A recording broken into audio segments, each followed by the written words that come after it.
पढ़ाई के टाइम लंबे काम नहीं चले।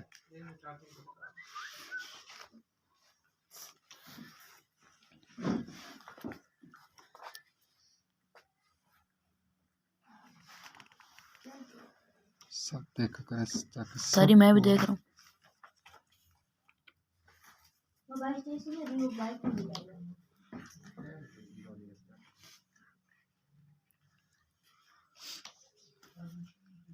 मैं दूसरी रेड लाता हूँ जरा आप लोगों को। क्या करते हैं? दूसरी लाता हूँ ना। क्या चीज़? कौन सी कलर की है? रेड ब्लैक जो भी लाया, क्योंकि फिर आप कलम जो है ना चलाना जब तक समझेंगे तो।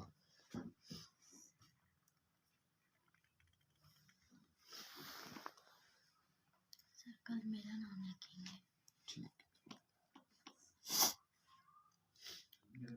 सर लाइट पिंक कलर के कंप्यूटर पेपर के ऊपर अगर ब्लैक कलर की इंक करें तो नजर आती है ना? फैल जाएगी। क्यों?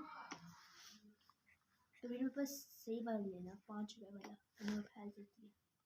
5 रुपए के अलावा कौन सा कंप्यूटर पेपर होता है? 3 रुपए वाला, 4 रुपए वाला, 3 और 4 होता है? मेरे पास 10 वाला है, जो कलर्ड कंप्यूटर। 10 वाला होता ही नहीं। 5 वाला 10 वाला ना जाने कौन सा 4 क्लास का। मेरी टीचर ने लिया था कल, मुझे वापस